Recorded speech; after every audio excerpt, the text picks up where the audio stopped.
Hello and welcome to a special summer bonus episode of YXE Underground. My name is Eric Anderson and I hope you are having a great summer. It's been really hot here in Saskatoon. There's been smoke in the air some days. The plants in my backyard are sucking up all the water they can. And I've been doing lots of birding this summer because I'm quickly turning into a bird nerd. I hope that's okay. I think that's okay. Anyway, I hope you're doing well, and I can't wait for Season 4 of YXE Underground to launch on September 9th. It's going to be a fantastic season of stories featuring people who are doing amazing things in Saskatoon that are flying under the radar. Thank you, as always, for your support of all things YXE Underground. I'm very excited to share with you a conversation I had this summer with a really insightful and caring person named Lisa Grieg. Lisa is a social worker by trade and has worked as a therapist in the past. Currently, she works as a student affairs professional at the College of Dentistry at the University of Saskatchewan and is about to have her second child. Lisa also has a wonderful podcast called Highlighting Real, as well as a great Instagram page with the handle Lisa Grieg Wellness. Through her Instagram account and podcast, Lisa shares stories and sparks conversations centering on mental health and wellness. But what I really love about Lisa is she does this in a very authentic and genuine way. In no way does Lisa try and tell people how to feel or sell them something as a quick fix to mental health challenges. Instead, she shares what is going on in her very busy life. Lisa has a husband with great musical taste named Ross and a son Holden, and then the challenges that they all face. I really admire how Lisa discusses mental health and wellness, and I wanted to know more about how she's able to spark so much interest and discussion in our community through her podcast and Instagram account. We met at Sparrow Coffee Shop on 2nd Avenue and sat outside to talk. It was the day after Saskatchewan's public health orders were lifted, and you'll hear that mentioned a few times in our conversation. You'll also hear Lisa discuss why she wants to connect with people in our community, how wellness has become so commodified in recent years, and if she ever feels like she shares too much on social media. I loved speaking with Lisa, and I hope you find the time to find her podcast and Instagram accounts, as they are both worth your time. Now, before we begin, I would like to acknowledge that this interview was conducted on Treaty 6 territory and the traditional homeland of the Metis. I started our conversation with a very simple and easy question for Lisa. What does wellness mean to her? Oh my God, you would do that, hey? Wellness is not what people have made it out to be. I think, this is such a big question, Eric. Wellness is taking care of yourself and whatever that looks like with where you are right now. I think we've taken wellness and we've commodified it. I think people claim to be wellness professionals, but it's to sell something. And again, I'm not saying it's not a business. I'm just saying I think wellness is very individual. I think it needs to really look at the whole person. And I think wellness really isn't about living with the absence of illness. I think wellness is just about learning to take better care of ourselves. When you say commodifying of wellness, like that's a big thing too. How do you see that, Lisa? I think when we talk about commodifying wellness, it's just about selling people the things that they already have or know, to package it to say that you're going to be perfect once you do this, or you're going to be better once you do this. And of course, what comes to mind for me is like diet culture and fads, and you have to eat a certain way to be a certain way. You have to wear something to be something, and we're really taking advantage of that when we put wellness behind a name, and that's probably what I mean by commodifying. How did it get to be that way? Oh, isn't that a great question if I knew the answer to? I don't know, but I think the world that we're in right now has really evolved to just, maybe it's like the stronger presence we've had visually online, the more we're wanting to look and be and present a certain way. And I wonder, how wellness has evolved even over the last 50 years, because I think if you were to sit down with one of my grandmothers and say, "Tell me, Grandma, what does wellness mean to you?" I think they would say, like, who the hell has time to focus on their wellness? And now we're all like, wellness, boundaries, self-care, and like I love all those things, but I think it's all very image driven, and I wonder if that's where it's evolved. That's really interesting. When you mention your grandma, like I could only picture my my grandma, I had two grandmas. There was a grandma at Chaplin and a grandma at Morris. One lived in Morris, one lived in Chaplin. But my grandma at Morris was very, like she would call you out on your BS kind of deal. And I could only imagine her like looking at some posts and just being like, what is this? I don't have time for this. Like, I'm too busy on the farm doing things. Yeah, like that's, and I mean, of course, those rural roots too, like these farm grandmas that just like worked, like they didn't have time. And I think where our generations are getting it right, and I can speak especially for women, I mean, that's where my focus and my passion's always been. It's like we're finally like adding ourselves to the list, you know, and we're finally, you know, not first, but we're on the list and we're taking care of ourselves. Versus I think the older generations, that wasn't an option because there was a farm and there was however many children and they were so busy. And I'm not saying that was the right way either, but I think now there's pressure for us to take our wellness and package it as opposed to just what do I have right now, what will work, how can I make this work for me in my life right now. Oh, that's interesting about the packaging. Is it, because I like things, I like things categorized. I like things sort of, especially when it comes to, but like, so then does that make it tempting in terms of wellness to sort of have everything sort of set here and here and here and packaged and all that? I think that's like knowing yourself and what works for you. I mean, I love checklists, right? Yes, you do. Yes, because I've seen that on social media. Yeah, I love checklists.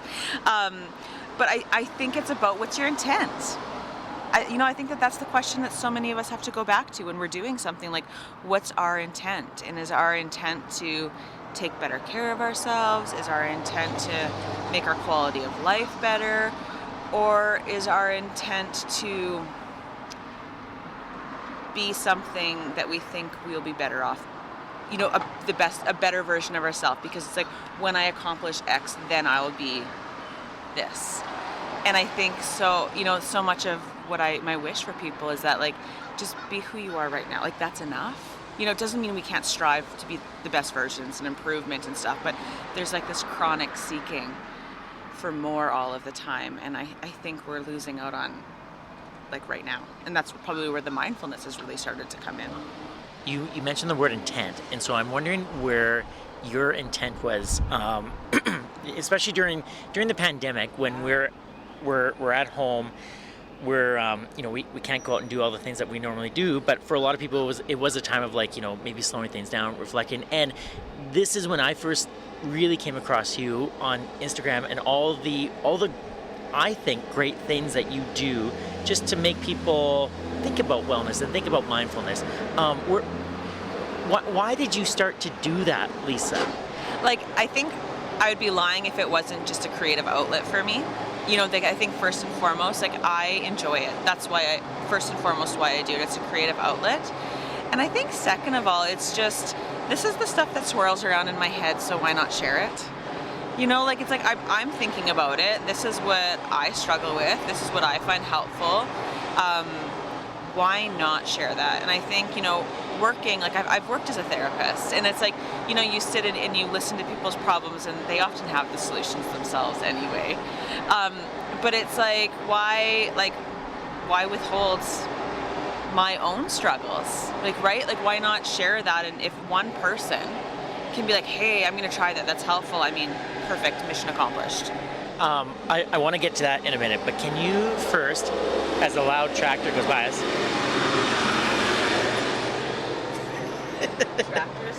Tractors in the city. Can you, Lisa, give a few examples of some of the things that you have posted online, to whether I've got a few in my mind that but I want you to explain to people like what you've been doing, I would say, these past 16, 17 months, because I think it's really great. You're so kind. And I'm like, I wish I could say like, oh, it's been so methodical and just content organized, but it's literally as something pops into my head, it's like that's just what I need to share. And so whether it was started back in January, like a self-compassion, you know, challenge. So like every day just doing something that takes care of ourselves. Or June was the journal prompts for 30 days, because journaling has been so, well, I tell everybody to journal and I don't do it myself. Not consistently. And so I was like, okay, I need to it's like do what I say, not as I do. And so I'm like, okay, I've now really gotten into a better habit of journaling. So it's like, okay, I'll share some prompts because I know my hardest part of journaling and what I hear from so many people is like, but where do you start? What do you say? Do I just go like, dear diary, today was a good day? And so prompts are always helpful for me.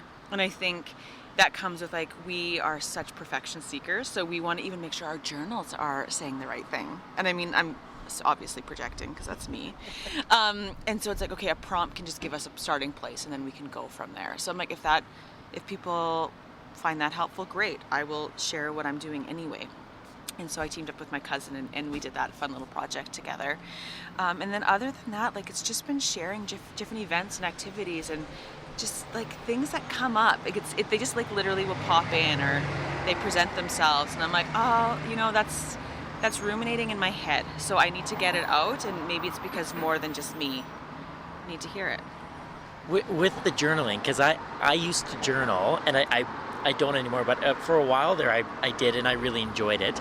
And it was interesting watching how many people responded to that. Were you surprised at how many people were like, oh my gosh, like I'm loving this?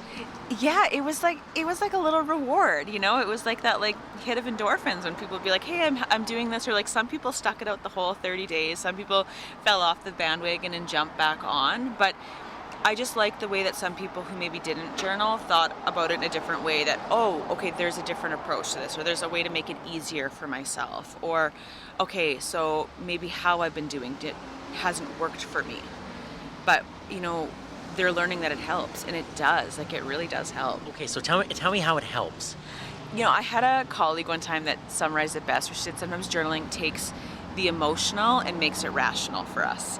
And so it's like taking everything that's in your head that you just like can't sort out and just making space. And so you just get it on paper in a very non-judgmental, safe space. And it just helps you process what is actually bugging you, what's stressing you, what actually matters. And I think we are constantly inundated with so much coming at us. And it's a way to kind of sort through and sift through the thoughts. Is it kind of a way to like almost like decompress at the end of the day? Absolutely. And I think like, a lot of people will say do like the morning pages where you write in the morning because that's when you're the clearest and you can get everything out. But some people love writing in the evenings because it's just their way to kind of decompress after the end of the day. And, it helps with their sleep hygiene, right? They, it just kind of gets everything out of their heads and then they go to sleep. I didn't even think about the sleeping part, but yeah, that's huge. Huge, right? Because I'm a constant thinker, and so it's just like sometimes you have to like just get something. And I'm also now 35 weeks pregnant and nesting, so like in the middle of the night I'm also waking up and being like, okay, what is that to do thing? And I'm like putting it in the notes in my phone because I'm just like, you have to get it out of your head. But with clients we used to do that all the time, where it's like if something's waking you up in the night, like laying there thinking about it is not productive for you. So just keep a notepad by your bed and write it out and then go back to sleep. It'll be there in the morning. Yeah. It reminded me of, I spent a semester, this was years ago, in Prague in the Czech Republic. I was 21 and we took a train to Poland one weekend and we went to Auschwitz and we spent like 2 or 3 days there and we toured everything. And I remember coming back home, like to Prague, into the dorms, and I wrote in my journal a lot. And then I wrote a big long email to my parents.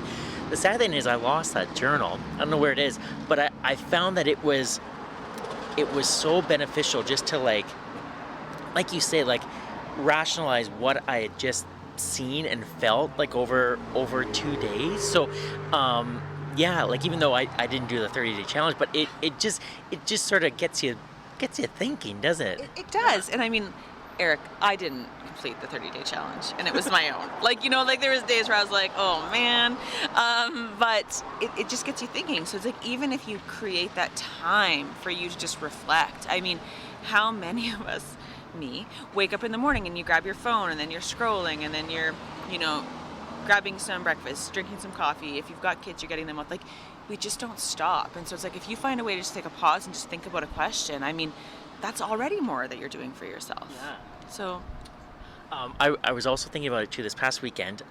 We were at my wife's farm and Jen's mom had found Jen's great grandpa's journal, but it was literally, and he had beautiful penmanship, but it was literally one line per day.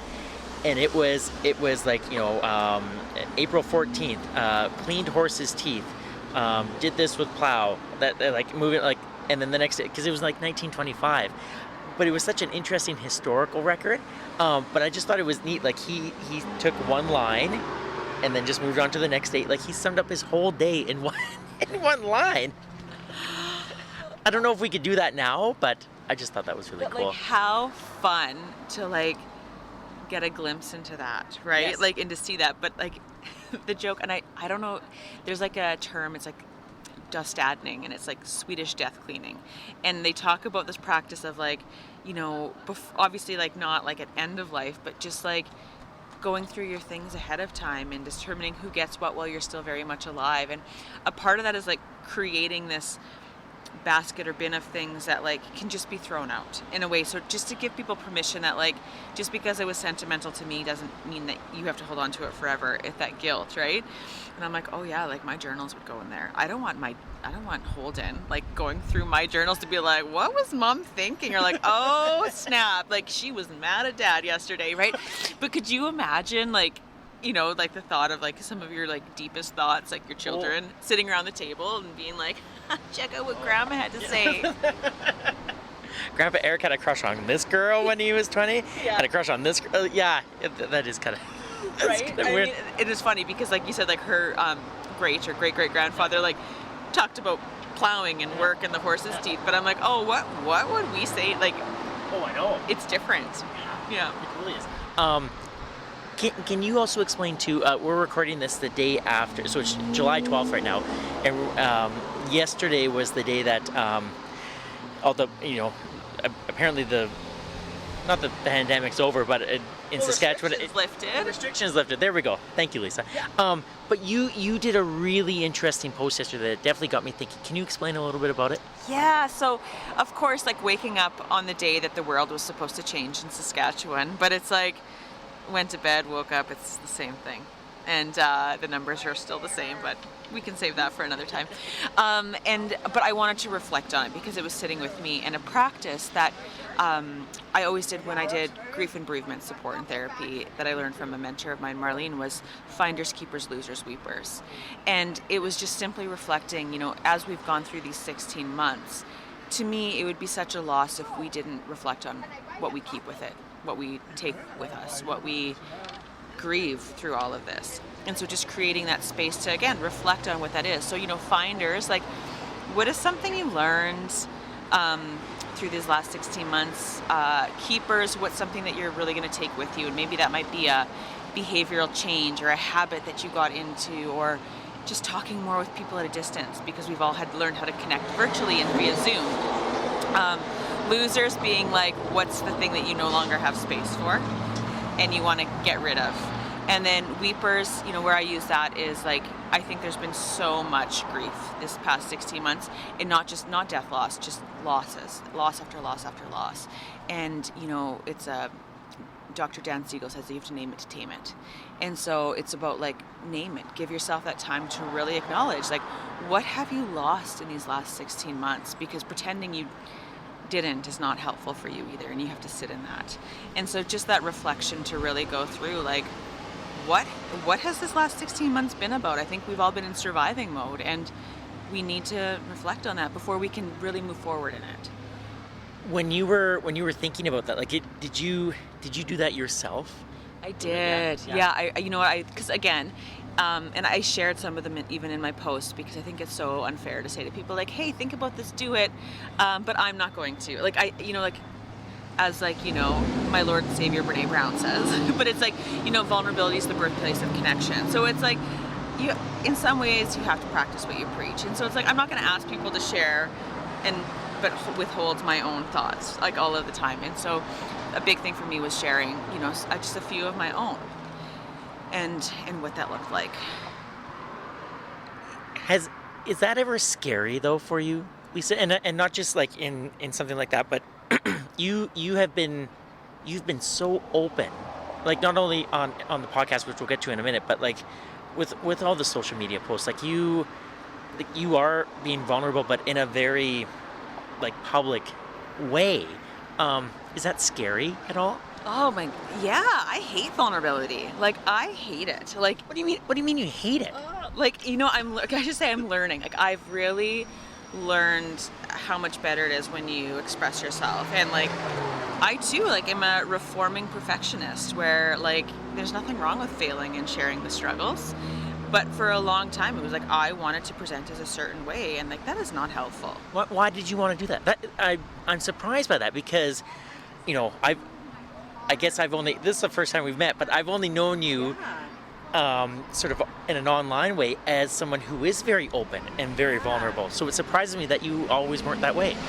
I don't know. I think it was just failure, that fear of failure. And, you know, if you do things a certain way, then you're not going to fail and you'll just meet those checklists of life and away you go. And then that doesn't always happen. And then you go through a struggle or things happen and you're like, oh, I'm still fine. I'm still me. Okay, we can survive this. And then you just kind of like learn to drop the armor. But yeah, so like I think that vulnerability piece though is, I'm just learning it's key. It's key to connect with people in a meaningful way. Did you have an aha moment when it came to that? Or is this something a bit more gradual, like through the years? I think it's more gradual, Eric. Like I wish that there was like a big aha moment where I could be like, wow, that was really great. But I'm so fortunate for the amazing people in my life and these like deep, meaningful friendships and people I trust. Like I would say like I'm an outgoing introvert, but I am an introvert. And then, see, another big track. And recognizing that in myself, I think I spent a long time thinking I was extroverted, and then you get that anxiousness. But it's like when you realize like you're introverted, and small talk is like super awkward and uncomfortable, and it's like I just want to like get to the meat of the conversation. Like let's skip that BS and like let's just talk about what we want to talk about. And I think once I learned that that's what fills my cup up, it's like okay, let's do more of that. That's okay when there's people that you trust, and you know you can be vulnerable, but also still not share everything with everyone. You know what I mean? Vulnerability is not just like verbal diarrhea, where it's like, I'm gonna just like tell you everything that's been awful that I haven't healed within myself, and you're here to fix it, and I want you to feel awkward at the end of our conversation, you know? But I think it is just, to me, vulnerability really is about like, just share the struggles, because it's human. Have there been times when you are about to share something with your, I'm going to say your audience, whether it's on the podcast or whether it's on social media, and you thought, maybe too far? Like, do you have an editor in your brain? Oh, do I have an editor? That's a nice word for her. Sometimes she's nice, sometimes she's not. Do you know what? So far, it's been okay. And I guess it's because, I mean, it's very nice of you to say audience. I have some wonderful, you know, by no means is it that influencer of 30,000 people, but I have like a small army of amazing people. And I love that community that's been created, and I trust them. And so it's like, I'm going to share what I think feels right. And I haven't experienced the vulnerability hangover yet, where it's been like, you know, you share and you're like, oh, that was too far. I haven't, but I think though that, you know, I think that hopefully also speaks to like, this is also what my field of practice is in. And so it's like, I don't want to be a practicing clinical social worker who's spewing too much out there. And I don't want this to come across as somebody being like, oh, is she saying that I'm saying too much? Never. Like, just be yourself. But I know for me, there's always going to be stuff that is not going to be public. You know, I'm not going to share all of the meltdowns of my child just because I'm not, because I don't want, for him, like that's, you know what I mean? He can't consent to like the meltdowns, but does he smile in my Instagram? He sure does. But when I don't post those pictures, like, am I the mother that's just like, oh my gosh, yes, of course, you know? And, you know, does my marriage have arguments? Of course it does. But I'm gonna highlight the highs, but then talk about the struggle probably more in a reflective tense. Does that make sense? Yeah, that does. Is that, like, finding those lines and boundaries, does that take a while, or is that because of your background and your experience, has that come easier in terms of sharing so much? I think it comes in reflection, like in hindsight. I think it's like, I probably, it doesn't mean like it has to be an event that happened a year ago. Maybe it's been 4 days. But if I'm really going through something hard or a struggle, I don't go to social media to process it. I go to people I trust to talk about. I, again, will write it out. That's where I do my like processing. And then I'm more likely to share the reflection. And I'm not going to like edit out the hard parts that got me there. But I'm not going to go online to the audience to say, I'm so mad. Like, the emotional brain is not, like, my emotional brain is not the person posting. It's probably my rational brain that's posting. Oh my gosh, I was just thinking, wouldn't it be great if you were in charge of Twitter and that was like the policy that people had to follow? Right? Donald Trump would never get a tweet. No kidding.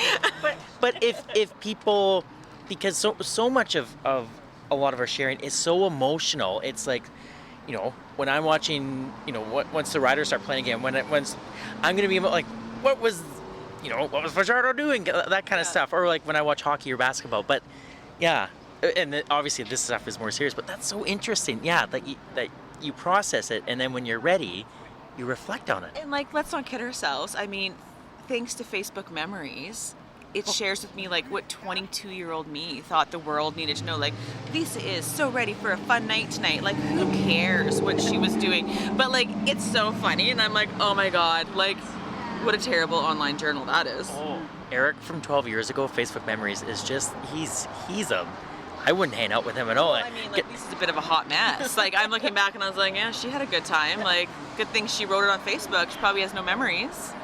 Like, yeah, it's right. So it's like, also like, I don't envy, I mean, our teenagers now, they get such a bad rap, and I don't envy them because there's so much like pressure and writing, and like everything is online, and I'm like, oh god, at 16 I don't even want to know what I would have thought was important.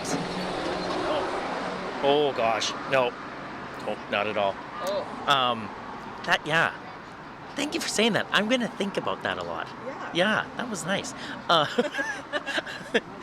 also want to talk about your podcast too, because I'm a big fan of it, and you get wonderful guests. And you have a great editor too, and we can get to him later. But where did the idea to do a podcast come from? For I would say like the last couple of years, I've just kind of been saying I want to interview people, or I like to have conversations, and so it's like, I should have a podcast. I should have a pod. Like laughing, and Ross, my husband, who's the editor, was like, well then just do it, But I'm like the queen of like having great ideas and poor follow through. So, of course he knew that it would probably take a few years to come to fruition. And then like the pandemic hit, and like for some reason, I don't know why that came out of the pandemic, because I mean, like so many of us, the pandemic was not a time to start new activities. It was a time to survive. But we put so much pressure on us to like think we should be changing the world. But it was like, no, like we're like living in a worldwide pandemic. Like, it's just hard right now. But I was like, this is the time to do it. And maybe it was just like working from home. So like lunch breaks, suddenly it's like, oh, I could get an interview in.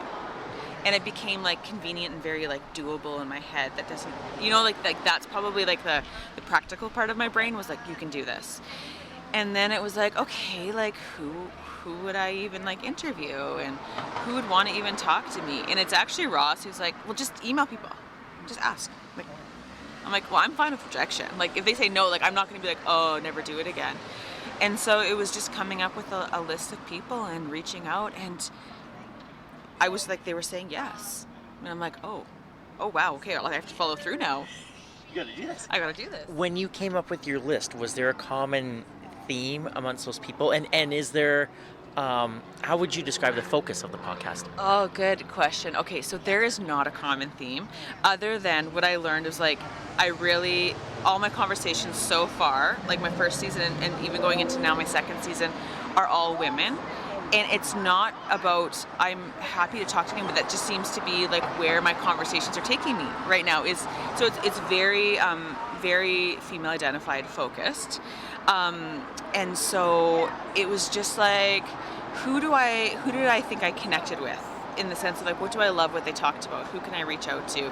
And it's like following this breadcrumb trail of all of a sudden, you go to the next one and the next one. So going into season 2 now, like reflecting back, I'm like, okay, I need to like I need to have themes in my mind now about like, okay, what do I want to talk about? Now who can I get to talk about that?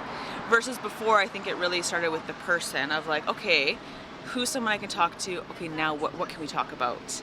So I hope to get, shifted a bit to like, what's my theme? And now who's that person? May I ask, like, do you have some themes in mind that you would like to discuss in season 2? I want to create more space for like definitely diversity, anti-racism, inclusion work. I lacked so much like of those conversations in my first season, and probably, to be honest, because they're scary for me. Because it's like I am white and I have a lot of work to do, and I know that I'm doing good work, but I have a lot to learn, and you're always so fearful of saying the wrong thing, and it's like, no, I need to, like, the platform that I do have, I want to give it to the voices I want to learn from in a respectful way, that they have the opportunity to share, these people. And so I hope to, and I've set up some amazing conversations with some community builders on that, just to like highlight what's going on in a way that's, my hope is that it's empowering for them and not emotional labor. That's something that, I talked to it with a lot of the guests. I've had some people share like some wisdom of aging. I think I would love to talk to more people just about like growing older and what that encompasses. And then again, of course, because I'm so rooted in wellness, it's just really about like, what are things that we can do to just live our best lives while we're here.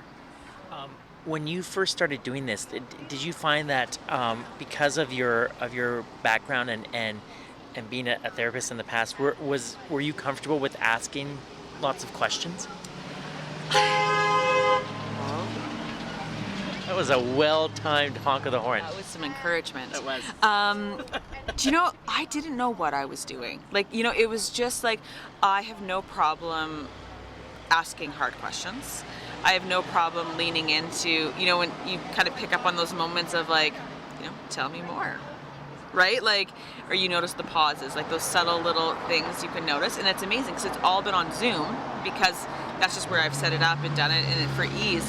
And you can still get that connection, and there's still those subtle pauses if you're paying attention. And, as much as like my past experience has taught me to listen, I mean, I'm not a professional interviewer or host or journalist, and so there's a different way that you have to listen as an interviewer.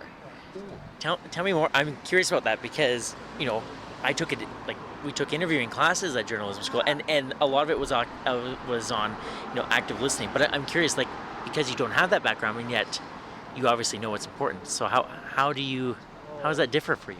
I think it's like, when you're sitting with a client, like you're listening to like their subtle cues and nuances to like keep telling their story in a safe way, or to, because like I'm not there to solve their problems. I'm there to basically help them solve their own problem. Like, they have all the tools they need, and to highlight that, and you're listening to that. But I find when you're interviewing, like, you're listening and you're paying attention, but you also like, you have to know where the next question's going to go if you need it, but not miss an opportunity to allow it just to flow naturally, right? So there's that fine balance of like maybe your own agenda, but the best conversations are the ones that don't have one. And like, so that's the part of it where your like brain is being pulled to like, okay, I want them to say more about that, but also if we say more about that, then we're going to lose this. And you kind of make those like in the moment decisions while not losing concentration on what's being said. And I'm sure there's times my eyes are like probably just like buggy trying to do it all, and they're like, what is wrong with her? But it's a skill, and I think that that's something that like I also want to acknowledge. Like, I don't have formal training, like, and it is journalism, and so I think we need to. But I think you're very good at it. Thank you, Eric. But I think though it's something we also have to give credit to the professionals too. Like, I think people don't give enough credit sometimes to journalists and doing the interviews. Like, it's a skill. Like, it's not something you just like go and have a conversation. Like, you have to keep it going and keep the flow and know when maybe something's enough and transition the topic. And yeah, it's a balance. One of the things that really comes through, though, to me anyways, as a listener, is that the people that you are speaking with like feel comfortable and safe and trust you. And obviously that's like that's not built up over years and years. That's like pretty quick that happens. I'm just wondering like how you go about building trust so quickly. Oh, that, it's funny because it's like always in an interview I'm one of those people, like, I like job interviews. I don't mind them. I really don't. But it's like, when they'd say like, what are your best traits or, your top 3. And I've always felt like building rapport was one of them. But you pay attention.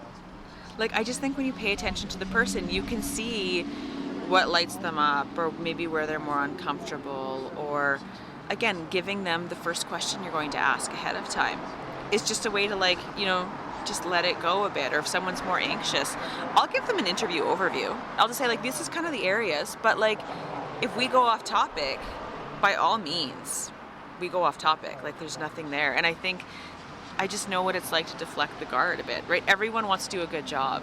And it's like, it's so like in so many of Oprah's interviews, she'll say like, she had like any, like the biggest people look at her and be like, was that good enough?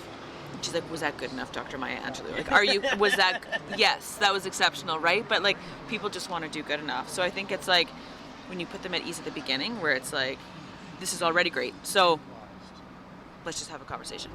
At the record show, I did not give you the first question in advance, and I think you did a wonderful job with it. You did tell me though, like you did say, I have a big question for you. So I knew that it was like, okay, just pause, like just, I'm reminding myself, like just take the pause and just say what comes to your mind. It's really interesting though, because when I worked at CBC for those 8 years, like it was not our policy to give questions in advance, and I it's a policy I agree with. But when I was working on our morning shows, if I was interviewing you, like booking you as a guest to go on with Lisa Grieg, we would do a pre-interview first. So we'd talk on the phone for a bit, and then what would often happen when I would do a pre-interview, at the end of it, the person would say, "Oh, like, is there any way I can get the questions in advance?" And I would say, "Well, no, that's not our policy, but I can tell you the conversation that we just had is going to be very similar to tomorrow. Just, I have some anecdotes or some stories in mind," and that seemed to calm people down. But I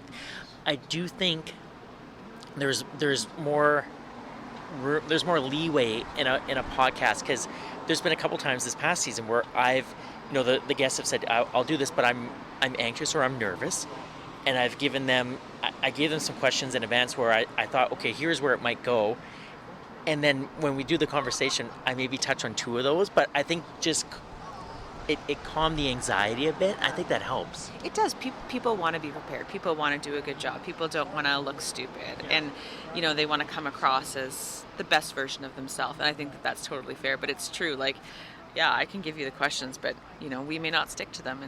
And that's okay, But, and it's funny, too, like, they also, like, they feel a lot of confidence in, like, editing powers, where they're like, oh, and we could, like, edit that out. And I'm like, yeah.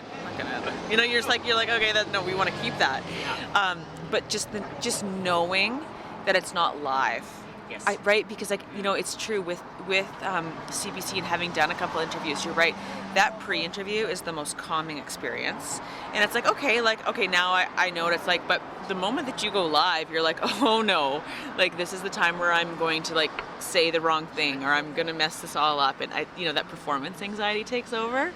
But in podcast, because it's not in real time, I think people have a lot of false security in the editing that we don't really do a lot of. You're not cutting a lot of things out. No. Not at all. Yeah, that's so true. Yes, as soon as you say it's not live, and then it's like, exhale. You've been very kind with your time, and I know I'm sure you've got lots of things to do today. But I really wanted to ask you this question, because earlier in this season on my podcast, I had Dr. Samantha Horswell on, and I had Colleen McBride, and they're both therapists, and we were talking about from their perspective, how people in Saskatoon are doing. This was in January, February, like in the midst of the pandemic, and I learned a lot from them, as I'm learning a lot from you right now, and it was the most downloaded, listened to episode of this season. It was a great interview.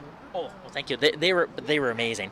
But I've told some people that, and then they ask me, why do you think that is? And I don't have a great answer, And so I'm hoping you can help me out with that, because obviously your podcast is connecting with people, your social media presence is connecting with people, and I feel like you touch on a lot of themes that they touched on in that interview. So why has the last year and right now, why is now the time where like people are sort of taking stock of wellness and mental health and reflecting? Like what? That's a big question. It is, but you know what? I think, we can all relate to struggle, right? Struggle is not, and I mean, our struggles are impacted by privilege, for sure, right? So I will never say everyone's struggles are the same. Absolutely not. Like, I have a job, so I can pay my mortgage. There's one less struggle I have, right? But we just want to know that, like, we're connecting with humans, and it's like when somebody struggles, we're like, oh my gosh, okay. And this saying that came out this pandemic that really stuck with me is like, we're not in the same boat, but we're in the same store. And I think that's it, right? We're not in the same boat. Some people are on a cruise and some people are in a canoe with a hole in it, but we're all in the same store.